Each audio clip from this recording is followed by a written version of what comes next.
I always thought I would stay at Frostline Logistics for the long haul. When you live in Austin, where everything revolves around tech and new operating models, you feel like you are standing right in the middle of the future. This city has a kind of energy that convinces you hard work will eventually be seen. I believe that for 11 years. I am Aria Moreno, 34, a predictive intelligence engineer specializing in cold chain coordination. It sounds glamorous, but most days it is just three monitors watching temperature data stream across the screen 24 hours a day. I am not the talkative type. My coworkers joke that the loudest sound I make is my keyboard. They are not wrong. But silence does not mean invisibility. I built the ColdSense predictive engine, a risk forecasting model I coded entirely on my own laptop during long weekends. I wrote the simulations, kept every development log, and Frostline rolled it out across the entire supply chain. They used it to market themselves, to close big contracts, to prove they were ahead in the industry. They just never said my name, never acknowledged who created it. I told myself I could live with that it was simply part of the job. But the reason I walked into the chief executive officer's office that morning was not recognition. It was pay. I had been underpaid for too long, and after 11 years, I knew what my work was worth. I asked for a 15% raise. Not outrageous, just aligned with market value. Victor Hale, the new chief executive officer, worked on the 20th floor in an office wrapped in glass and polished dark wood, sunlight pouring in like a spotlight. He came from finance, not engineering, and was known for a confidence that bordered on condescension. People said he liked control and liked you to know he had it. When I presented my request, Victor leaned back, studied me for a few seconds, then laughed. Not a polite laugh, but a long and loud one, the kind that freezes you in place. He said the company could not justify that raise, that my work did not translate into direct business value, that Frostline could hire another engineer and the system would run just fine. I stood there and listened, feeling myself shrink inch by inch. When he finished laughing, he added that I was just support, that the budget needed to go to roles that truly drive revenue. He said it casually, like explaining something obvious. Lydia Trent, my department head, stood by the whiteboard holding a stack of reports. She had been taking credit for my work for years. When Victor laughed, she smiled too. The quiet, satisfied smile of someone who always wants you one step lower. I gathered my proposal, suddenly heavier than paper should ever feel. Victor turned back to his screen as if the entire conversation had never happened. I stepped into the hallway, the burst of overcooled air conditioning hitting my face, a reminder that Frostline was always colder than necessary. I walked past the glass wall overlooking Austin. The city was still bright, alive, full of opportunity. And there I was, someone who stayed for more than a decade, believing loyalty would matter. Back at my desk, the keyboard waited. The monitors streamed their endless cold chain data, and my half-finished coffee had gone lukewarm. I looked at all of it and felt a hollow space open up inside me. Like a small door had swung open, and the wind rushed straight through. For the first time, I was not sure I belonged there anymore. And if you are listening to me now, I want to know where you are. Leave a comment and tell me which corner of America or which faraway place you are hearing this from.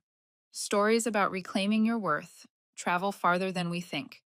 If you are with me on this journey, stay close, because everything truly begins the moment I walk out of Frostline's doors. When I returned to my desk, the emptiness was still pressed against my chest, like a cold that refused to melt. I reopened the ColdSense monitoring system and tried to work as usual, but I could not focus. In recent months, the once busy Frostline office had started to look like a temporary storage warehouse, with empty patches scattered across the floor plan. People were leaving constantly. Some were cut during cost reductions. Others quit because they could not stand the new leadership. Each time I walked past the workstations, I saw another empty desk, another lonely swivel chair. The fifth floor, where I worked once, held more than 30 people. Now it barely had 10. Everyone said technology was making things leaner, but I knew that was an excuse. Frostline was weakening. The next morning, we had a full coordination team meeting. Lydia led it, and as always, she talked more than the agenda itself. When I stepped into the room, she was presenting a performance chart. The screen showed thermal risk forecasts, loss reduction metrics, and route optimization data. I recognized every algorithm. They were all direct results of cold sense. But Lydia spoke as if she had written them herself. I sat down and listened as she explained concepts I had nurtured since they were nothing more than scribbles in my notebook. No one objected, partly because no one wanted to challenge Lydia, partly because they were too exhausted to care. Frostline had never rewarded truth. Silence was the only survival skill here. When the meeting ended, Lydia walked past me and placed a hand on my shoulder, as if we had just collaborated seamlessly. She whispered just loud enough for me to hear. You see, everything still runs smoothly. No one is irreplaceable. Her voice was light, but it carried the weight of stone. I did not respond. I only nodded, even as something unfamiliar stirred in me. They did not just underestimate me, they wanted me erased without leaving a trace. As I stepped out of the room, Jonah Reed called my name. Jonah was one of the few people at Frostline with a steady mind and an honest heart. He was about 8 years older, always carrying a large cup of coffee and a patient smile. Jonah knew I created Cold Sense. In fact, he was the first person to understand what I was building 7 years ago, when I still ran simulations during lunch breaks. He pulled me aside near the records room. Arya, you need to be careful, he said. He showed me his phone, a screenshot of an internal notice. Frostline was reviewing all system access for mid-level employees. This was not normal, especially after you met with Victor yesterday. A chill ran down my spine, a cold completely different from the air conditioning. I asked if he knew why. Jonah shrugged. But he suspected the company was preparing to tighten control over anyone they believe might leave, or at least secure information before it was too late. His warning brought back memories of when I built Cold Sense from scratch. Frostline did not care about predictive systems back then. I had an old laptop with a hinge that clicked every time I opened it. I wrote the first version of the algorithm with simulated data I generated myself. Each line of code labeled and logged carefully in the leather notebook I still keep. I never imagined it would become the backbone of Frostline. I built it for fun because the old system failed too often. No one asked me to do it. It was entirely personal work. When Frostline started using ColdSense, I emailed legal and operations, asking if they wanted to purchase ownership rights. I even suggested they offer reasonable compensation. That email was never answered. I once thought they were busy. Months later, I learned Lydia had quietly ignored the email. To avoid setting a precedent that employees could claim intellectual ownership, all of that returned like a freezing wave. Jonah watched me as if he could see every thought flashing through my mind. Arya, I think they will restrict your access soon. You should prepare. He was right. 2 days later, Frostline froze part of my system permissions. I discovered it one morning when I could not open the simulation tools I used every day. I contacted IT, but they replied vaguely that the company was restructuring and adjusting access levels. It was not an adjustment, it was isolation. I knew a company only did this when they believed someone could become a threat. I was not someone who sought conflict, but I was not naive. Frostline was preparing for the possibility that I might leave, and they would not let that happen easily. That evening, while I sat in my small apartment, my mother called through video. She lived in El Paso, nearly 10 hours away, but she always sensed when something was wrong. I had not said a word before she asked what was troubling me. I told her part of the truth, leaving out the pieces that would worry her. She listened and said something so gentle, it made me stop breathing for a moment. You have to learn to stand up for your worth. Not everyone will see it, but you cannot let them decide it for you. She was right. I knew she was right. But as I considered leaving Frostline, guilt crept in. There were good people here, people who had worked alongside me for years. I did not want to abandon them in a collapsing company, and I had no idea what leaving would bring or what risks it might pull them into. I lay on my bed, staring at the ceiling washed in shadows from the streetlights outside. For the first time in years, I did not know what I wanted tomorrow to look like or what was waiting ahead. I arrived at the office earlier than usual the next morning, not because I wanted to work, but because I had not slept after talking to my mother. Everything in my head felt like sheets of ice drifting apart. I stepped into the workspace and found 2 more empty desks. Frostline felt hollow from the inside out, and the weight of it pressed against my lungs. I turned on my computer, waited for the system to load, then an alert appeared. A new message. The subject line made me sit up straight. An email from Marco Truitt, the Chief Technology Officer of Polaris Freight. I had to read it twice to be sure my eyes were not playing tricks on me. Polaris was Frostline's biggest rival. Stronger, faster, more advanced, always leading the cold freight industry. I had never contacted them, never sent a resume, never hinted that I was thinking about leaving Frostline. Yet the email sat there in my inbox, calm and intentional, as if it had been waiting for me. Arya, I would like to invite you for coffee in Austin this weekend. I have something I want to discuss in person. No explanation, no recruitment pitch, just a single line carrying far more weight than the words on the screen. I sat still, staring at it. A message from Frostline's largest competitor arrived at the exact moment Frostline was tightening control over my system access. It was too aligned to be a coincidence.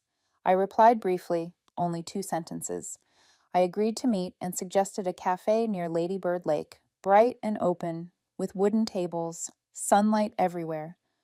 I wanted a place that did not feel secret, a place where I did not feel like I was doing something wrong. That weekend, I arrived 10 minutes early. Marco arrived shortly after. He looked exactly like the industry magazines had shown him, polished but not flashy, steady face, the presence of someone who knew his craft from the inside out. I recognized him instantly. Aria Moreno. Marco shook my hand. Thank you for taking the time. I know things at Frostline have not been easy. His words made me pause. I had only spoken to Jonah and my mother. How did Polaris know Frostline was in this much turmoil? We ordered coffee and sat by the window. Marco did not circle the topic.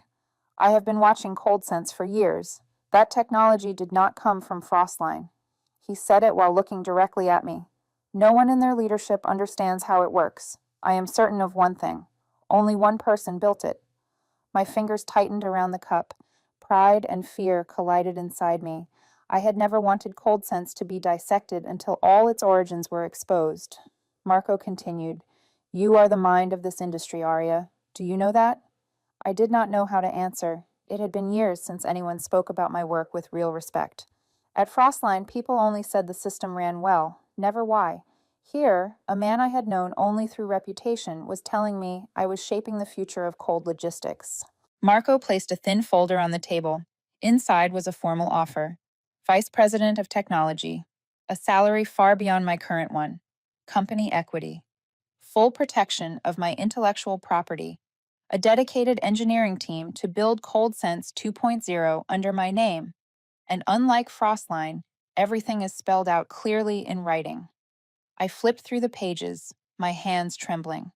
For a moment, I could see an entirely new path stretching out in front of me, wide and bright, nothing like Frostline's freezing hallways. But 11 years of memories pulled me back. I thought about coworkers who had stood with me through outages and overnight fixes, simple lunches we shared, conversations that built quiet trust over the years. Walking away from all of them was not something I could do lightly. Marco seemed to read my hesitation.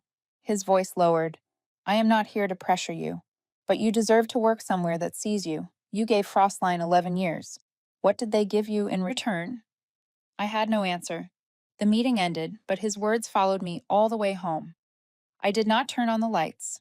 I set my bag down and opened my laptop. I pulled up the old folder containing my first ColdSense simulations. I read through my earliest notes, written in the unsure tone I had 7 years ago. I remembered nights when I worked until sunrise, running dozens of scenarios. No one knew. No one saw it. It was just me and the code.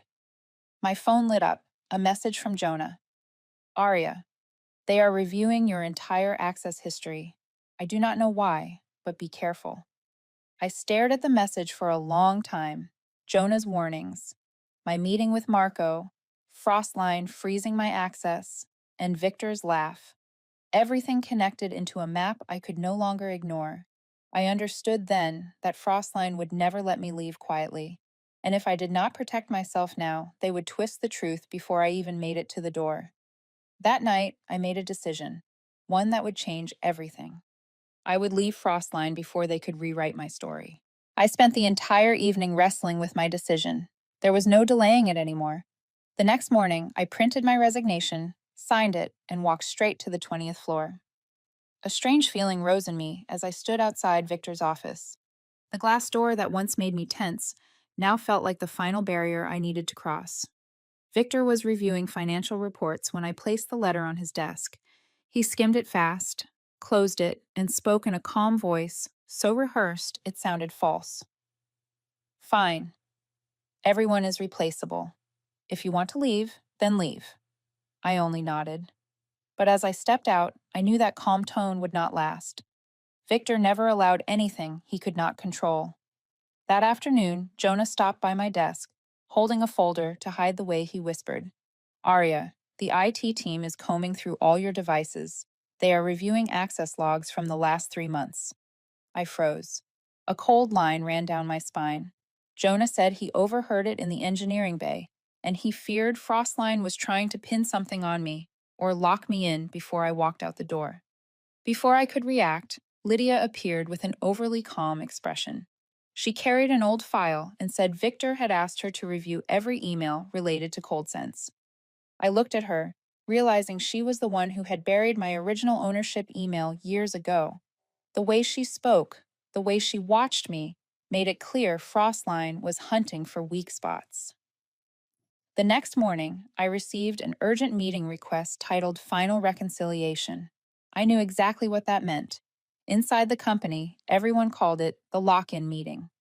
The room on the 17th floor was nearly empty except for Victor, Lydia, and a Frostline attorney.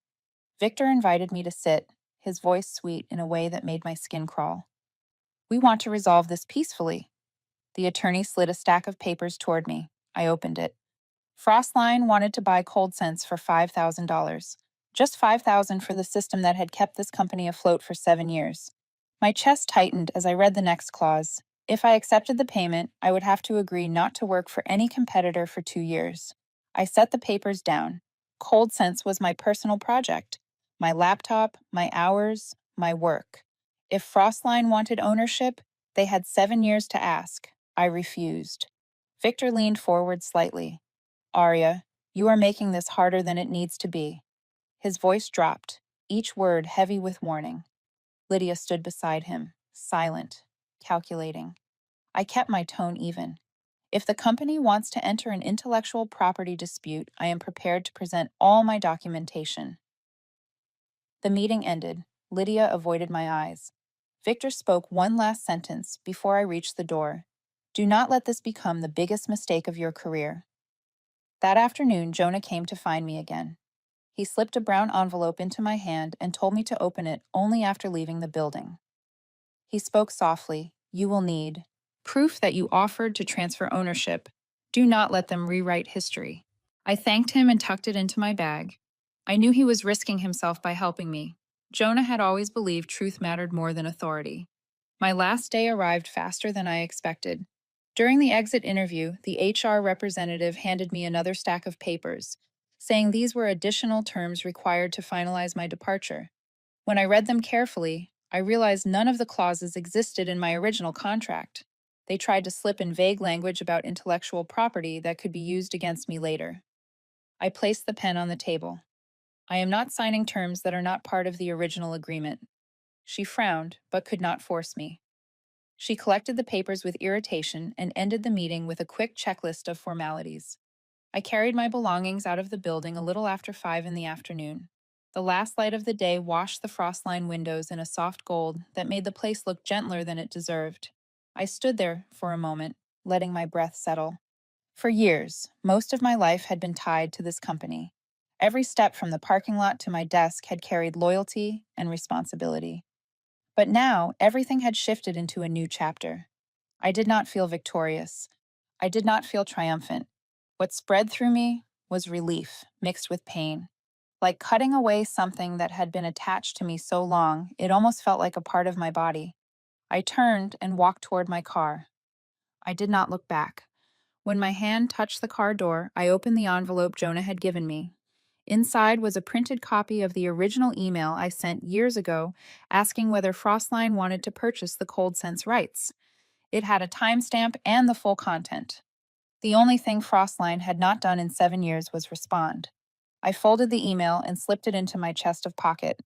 A small piece of evidence, but the first shield I would need for what came next. I knew I had left at the right time, and I knew Frostline was far from done. I arrived at Polaris headquarters on a mild, sunny morning in the middle of the week. The building sat near downtown Austin, not as tall as Frostline, but far more modern, open, and welcoming. People moved through the halls with purpose, but without the constant tension I had grown used to at Frostline. The moment I stepped into the reception area, the front desk attendant recognized my name and smiled. "We have been expecting you. Please follow me." Her words stopped me for a second. I had spent years being invisible, working behind the scenes, never the person anyone waited for. Hearing that my arrival mattered felt strange in the best way. Marco was waiting for me in the main atrium. He stood by the tall glass windows, holding 2 cups of coffee. He handed me one without asking what I liked. I was surprised. "You remembered this from our last meeting." Marco smiled. "The small details tell you who you should work with." We walked through the office before heading to the engineering wing. Polaris had its own simulation lab, bigger than Frostline's entire 5th floor. When I stepped inside, I saw nearly a dozen engineers running real-time thermodynamic models across bright screens. Marco introduced me to the team. Every person greeted me with enthusiasm and respect. They knew exactly who I was. No hedging, no downplaying. They knew Cold Sense came from me. And more importantly, they saw me as someone who would lead, not someone who belonged in the background. Marco took me to his office, then opened the door of the room next to it. "This will be your office, nothing extravagant, but quiet enough for you to work at your best." The room was bright, with a large window overlooking the city. I had never had a private office at Frostline. 11 years at a fading corner desk, surrounded by empty seats from every wave of layoffs. I set my bag down, sat in the new chair, and for the first time felt a sense of freedom in my work. During my first week, I began building ColdSense 2.0. The original version had been thrown together with self-made simulations and little time for refinement. At Polaris, I had a full team, real data streams, and a dedicated thermal testing facility. Every day felt like stepping into a new world, a place where creativity did not come with fear of being dismissed or erased. Within 6 weeks, ColdSense 2.0 launched internally with advanced thermal risk prediction capabilities. The system processed data 3 times faster, issued earlier warnings, and most importantly, reduced cold chain loss by 35% in real-world tests. When Marco saw the first report, he paused for a few seconds, then said only one sentence. "Arya, this is a leap for the entire industry." Polaris deployed ColdSense 2.0 on one of its major cold transport routes. Within 2 weeks, the impact was clear. Shipments once vulnerable to weather shifts and equipment failure, as were now corrected before damage occurred. Large clients began asking questions. By the 4th week, 3 companies that had been Frostline's cornerstones reached out to Polaris for information. The story spread quickly. Austin media, then logistics publications, picked it up. The headline I saw in a major trade magazine made me blink and reread it to be sure. "Polaris leads a breakthrough in cold chain technology.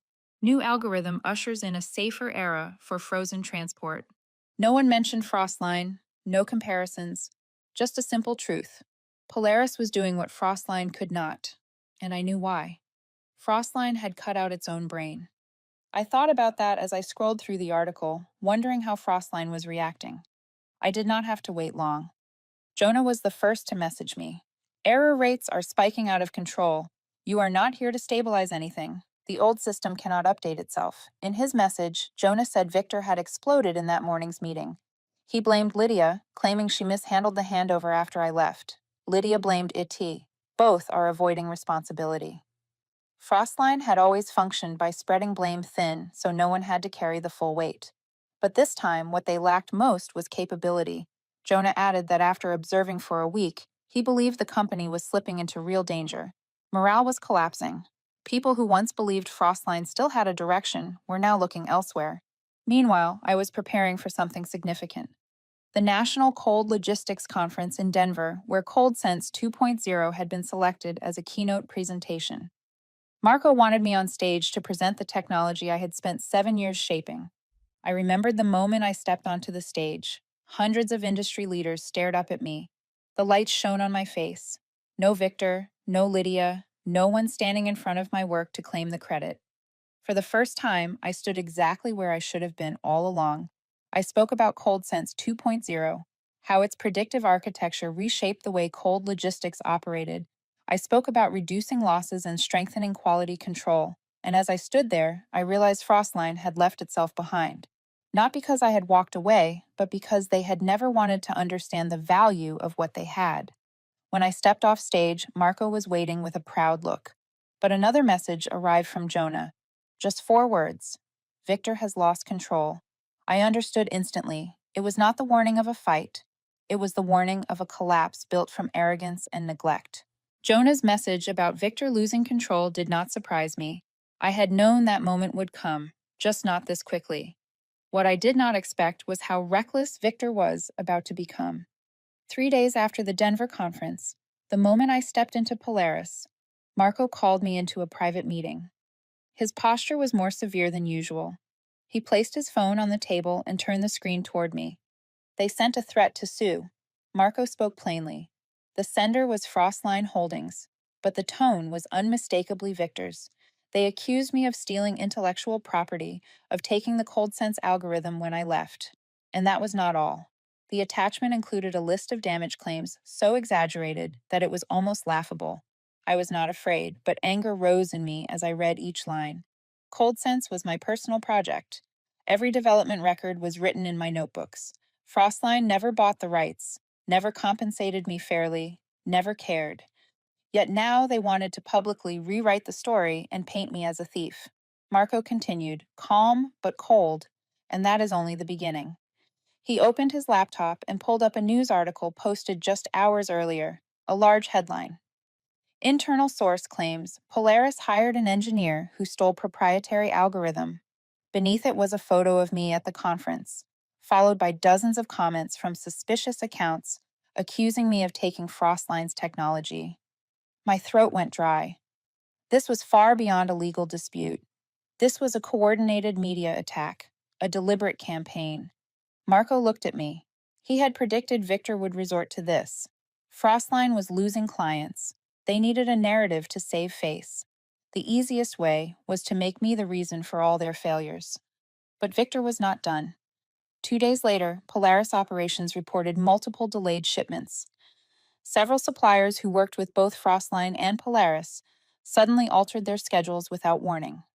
Some orders were held for additional inspection with vague explanations. It was not hard to guess. Victor was pressuring partners behind the scenes, trying to disrupt Polaris by slowing the supply chain. Polaris responded immediately. Company lawyers began compiling my documentation.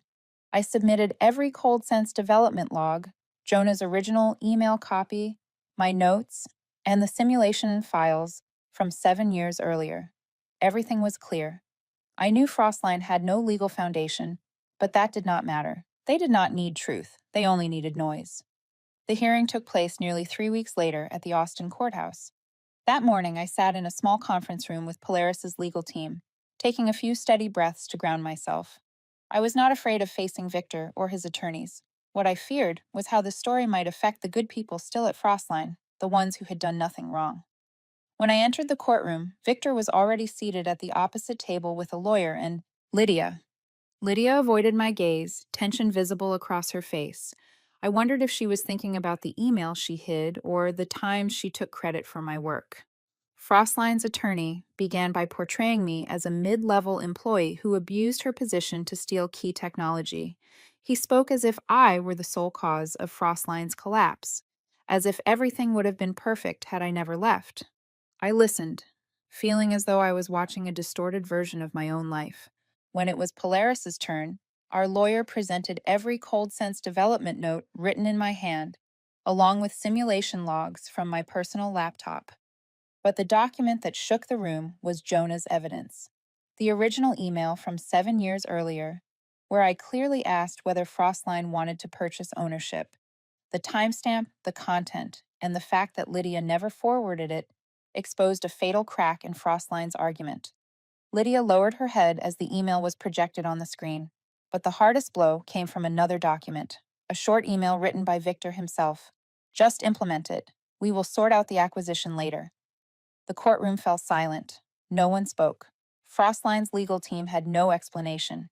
That single line proved they knew ColdSense did not belong to them. They used it anyway, without agreement or compensation. The judge needed less than 2 minutes to make the final ruling. The lawsuit was dismissed. Frostline had no legal basis and could not pursue the matter further. The court also reprimanded Frostline for internal mismanagement and lack of transparency. When I stepped outside, reporters filled the courthouse steps. Many wanted Polaris's comments, but Marco told me I did not need to say a word. We got into the car and drove off silently. Marco placed his hand over mine as the car pulled away. You did exceptionally well. News of Frostline's failed lawsuit spread quickly through the business community. Articles began criticizing Victor for weaponizing litigation to hide leadership failures. Some commenters said Frostline should have valued a talented engineer instead of turning her into a scapegoat. I did not feel triumphant. As we drove, looking at the familiar buildings of Austin, all I felt was a heavy sadness. Frostline was losing clients one after another. They had shot themselves in the foot by pushing out the one person who could have held them together. I did not feel joy watching them fall. I only felt sorry for the people left behind. And for the first time in weeks, I understood something clearly. The path I was on was never about revenge. It was the only way to protect the worth I had fought so long to keep. After the hearing, I thought everything with Frostline had finally gone quiet. Polaris was entering the strongest growth phase it had ever seen. ColdSense 2.0 was outperforming every projection. Major clients were sending praise to the engineering team, and I was settling into the rhythm of a company that actually respected the people who built its future. But on that Tuesday morning, the calm shattered. Marco rushed into my office with a tense expression. Aria, we have a serious problem. He handed me an alert from the Dallas Operations Center. Cold storage number 4 was experiencing severe thermal instability. A pharmaceutical shipment worth $14 million was heating up at a rate that would terrify anyone. I looked at the system access logs and felt my chest tighten. A strange sequence of code appeared repeatedly between valid control commands. I enlarged the string. The protocol looked familiar, almost identical to the malware pattern Frostline's security team tested last year. Not a perfect match, but unmistakable in style. I did not voice my suspicion. There was no direct proof Frostline was involved. In this world, accusing without evidence only makes you a fool. Marco looked at me, knowing this was no routine failure. Within the hour, we were on a flight to Dallas. When we arrived, the engineering team was already gathered in the control room. The tension in the air felt heavy. The primary cooling system kept getting forced into mode shifts, causing dangerous temperature swings in the most sensitive sections. If it continued for even a few more minutes, the entire shipment would be ruined. I ordered ColdSense 2.0 into emergency mode and pulled all live data streams for analysis. The thermal map appeared like a chaotic image. Containers were heating in uneven clusters, something that only happened when someone tampered with the signal management layer rather than a mechanical fault. ColdSense began real-time simulations, running thousands of scenarios per second. Marco stood behind me. Aria, you lead. We follow. I instructed the engineers to divert cooling from the western wing to the central zone, where temperatures were rising the fastest. One engineer worried the west side might destabilize, but I trusted ColdSense. That area still had a reasonable safety margin. The numbers shifted instantly. 2 major containers stabilized, but the third continued to spike. ColdSense flagged it as high risk, estimating 8 minutes before irreversible damage. I studied the 3-dimensional model and saw the issue immediately. The attacker had not breached the core. They were manipulating sensor signaling, feeding false readings to the controllers. Unless we reclaimed control and rerouted correctly, that container was lost. I took a breath and ordered a manual override. A few engineers stiffened. Override ignored all built-in safeguards and handed direct control to the ColdSense logic I had written myself. It had never been tested outside the lab. Marco nodded. Follow Aria. When the override was activated, every coolant valve shifted direction under my command. The temperature line for the third container still swung wildly. We had about 5 minutes left. Then I remembered an old algorithm I prototyped 3 years earlier, a hotspot freeze, pushing a massive burst of coolant into a concentrated zone to smother the spike. It had been too risky on the old system, but with 2.0, I knew it could work. I entered the command sequence. ColdSense redirected all remaining cooling capacity into the third container. Warning lights flashed across the board. I stood still, eyes fixed on the numbers. The temperature dipped, slowly at first, then faster, then steady. The entire room held its breath. Then the indicators turned green. The $14 million shipment was saved. One engineer collapsed into a chair in relief. Another let out a shaky laugh. Marco placed a hand on my shoulder. Arya, you just saved Polaris from a devastating hit. I stood still for a moment. The victory was not in stopping the attack or proving ColdSense's strength. It came from knowing I was finally in the right place, a place that trusted me, gave me authority, and recognized what I brought to the table. As we left the cold storage facility, my phone vibrated, a message from Jonah. I do not know what is happening on your end, but Victor just lost his temper so badly that they had to stop the meeting. Looks like their interference plan failed. I stared at the message. This time, I felt no bitterness, no triumph, only clarity. Frostline was aiming for what they believed was my weak point, but they never understood that my real strength was never about striking back. It was about standing firm in the hardest moments with no one able to distort or overshadow that. I stepped outside. The Texas sky was a deep blue, the sunlight gentle, as if nothing had happened at all. But I knew this fight was far from over, and this time I was completely ready. The months after the Dallas incident passed like a chain of constant upheavals. Polaris grew so quickly that even we were surprised. ColdSense 2.0 became the new industry standard, and every week, another former Frostline client switched to Polaris. But our rise cast a harsh light on the collapse happening on the other side. Frostline lost 60% of its clients in only 3 months. Long-term partners began openly expressing concerns about outdated systems, internal cover-ups, and especially the lawsuit against a former employee. Suppliers wanted no part of the chaos. Some openly announced they were ending partnerships because of reputational risk. Jonah kept sending updates. In one message he wrote, "They are trying to patch the old system, but no one understands the architecture of ColdSense 1.0 deeply enough to maintain it. Every update creates new failures." I read those messages with a mix of sadness and distance. Even though I had left Frostline, I could not bring myself to celebrate their fall. A week later, I received the official announcement. Frostline's board had fired Victor. In his final internal meeting, he lost his temper so badly that he slammed his hand on the table and shouted that no one in the company knew sacrifice the way he did. But failure is failure. The board needed someone to blame. They chose Victor. Lydia tried to stay afloat. Jonah said she went from department to department, insisting she had nothing to do with the lawsuit, that she had simply followed orders. But the buried emails, the stolen credit, the blame shifting, all of it was already known. No one wanted to stand with her anymore.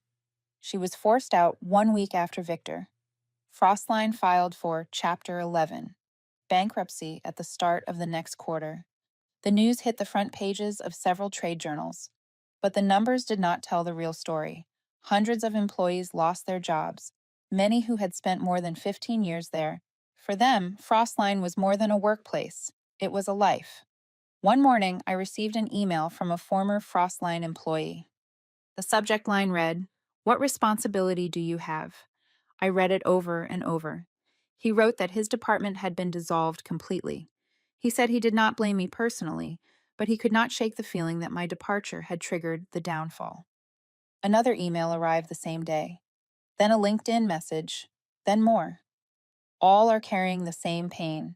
They had lost their livelihoods and they needed someone to blame. I did not respond. I closed my laptop and sat unmoving in my office. Frostline had caused most of its own tragedy, but guilt still seeped into every thought. Even if I was not the cause, I was still a part of the chain that led to their collapse. That night, I could not sleep. I lay awake staring at the ceiling, seeing faces I remembered clearly. The warehouse manager had worked there for 20 years. The accountant who always gave me a birthday. Pastry. The young engineer asked for help fixing his first error. They had done nothing wrong, yet they were the ones paying the price. Close to midnight, my phone lit up. A message from Jonah. He said, I heard some people are blaming you. I want you to remember this. Do not blame yourself. You simply reclaimed what was already yours. Frostline fell because its foundation was broken long before you left. I sat up. His message felt like a small light inside a heavy night. I knew I had to do something, not to save Frostline, but to help the people caught in the fallout of Victor's mistakes. The next morning, I presented a proposal to Marco. The idea had kept me awake all night. The Cold Bridge Transition Program, a transition path designed specifically for former Frostline employees. I opened the slides and spoke more clearly than I expected. The program had 4 components: training for new technical skills, certification in Polaris standard cold chain operations, temporary financial assistance for the first 3 months, and priority hiring for open roles at Polaris and our partner companies. Marco stayed quiet for a long moment, then gave a soft smile. Aria, this is not just an HR initiative. This is a statement. You want us to rebuild what Frostline lost. I nodded. I could not stand by and watch those people be left behind. The Polaris Executive Board approved Coldbridge after 2 meetings. When the program was announced, the press called Polaris the most human-centered company in the cold logistics sector. But what moved me most were the emails from people who had once blamed me. They apologized for their reaction. They told me they finally had hope again. Polaris hired more than 150 former Frostline employees in the first 4 months. Partner firms hired dozens more.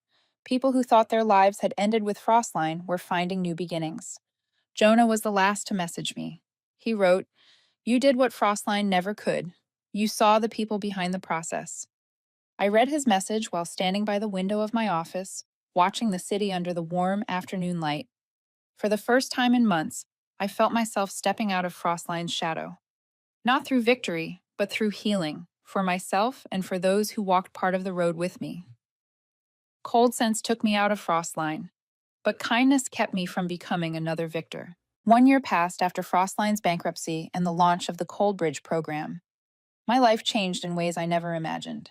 At Polaris, ColdSense 3.0 had just been released, the most powerful version yet, with 40% earlier risk prediction, real-time simulations twice as fast, and automatic route optimization during sudden thermal shifts. Watching the system run, I could hardly believe it started from a few lines of code I wrote in my small apartment 3 years earlier. The media called me the face of the new generation transforming cold chain logistics. But what made me proud was something entirely different: ARIA Tech Lab. The academy I founded to support young women in STEM had grown faster than I expected. The first class had only 10 students. Now, every session receives hundreds of applications. Workshops on thermal modeling, data analysis, and especially intellectual property protection had become familiar destinations for engineering students across the country. My mother watched all of it through live streams, sending short messages filled with pride. When Aria Tech received an award from a nonprofit organization, she flew from El Paso to attend. When I walked on stage and saw her sitting in the front row with teary eyes and a smile that held years of hope, I knew everything I fought for had been worth it. One morning, while scrolling through my email, I stopped at a familiar name: Victor Hale.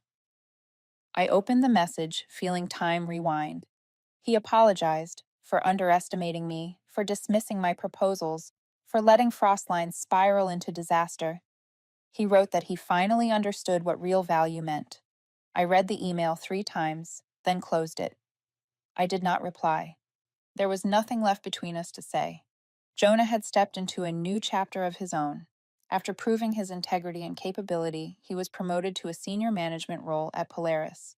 When Marco asked if I knew someone who deserved an advancement, it took me only seconds to say Jonah's name. The small celebration he held made me laugh. He showed off his new office like a child with a first toy. But then he said something that left me quiet. I am here because someone believed in me at the right moment. I told him he earned it. Jonah just smiled, as if he understood the things I chose not to say out loud. That summer, Polaris nominated me for the Innovation Leader of the Year award. I assumed I was just a symbolic nominee. But when the stage lights came down and my name was announced, I felt years of silence at Frostline finally fall away. I walked on stage, held the award, and saw the three most important people in my life sitting in the front row: my mother, Marco, and Jonah. I began my speech with my story, from a female engineer overlooked, undercredited, and called replaceable, to the moment I chose to walk away and save myself. I spoke about cold sense, about the legal fight, about the long nights haunted by the fallout. Frostline left behind. And then I said the most important thing: your worth is not defined by others. It begins the moment you rise after being dismissed. The room rose in applause. I saw my mother wipe her tears with a smile that told me she was finally seeing the strongest version of her daughter. After the ceremony ended, I stepped outside the Austin Convention Center. The night was dark, yet the city glowed with long ribbons of golden light stretching down the wide streets. A soft breeze eased the air. I stood on the steps, watching people move in the distance, feeling myself suspended between two worlds. The past finally closed, and the future unfolding like light spreading ahead of me. I thought about the more than 150 former Frostline employees who found new jobs through the Cold Bridge program, about the young women at Aria Tech Lab who wrote to tell me they landed their first internships, about how ColdSense 3.0 was being used across dozens of states to protect millions of dollars in goods every day. Then I thought about the version of myself who once sat quietly in the back of the conference room, speaking as softly as possible. The engineer who believed silence was the safest choice. The engineer who was laughed at for asking for a 15% raise. I smiled. She had not disappeared. She was standing right beside me, a reminder that every major victory begins with very small moments: a voice, a decision, a door closing. I walked down the steps and into the glow of Austin's lights. This time, I was not walking alone. I was walking for everyone who had been dismissed, unheard, told they were not important enough to change anything. And I knew I had opened a path for them to follow, stronger, braver, and seen for who they truly are. A new chapter had begun, and this time I was entirely free.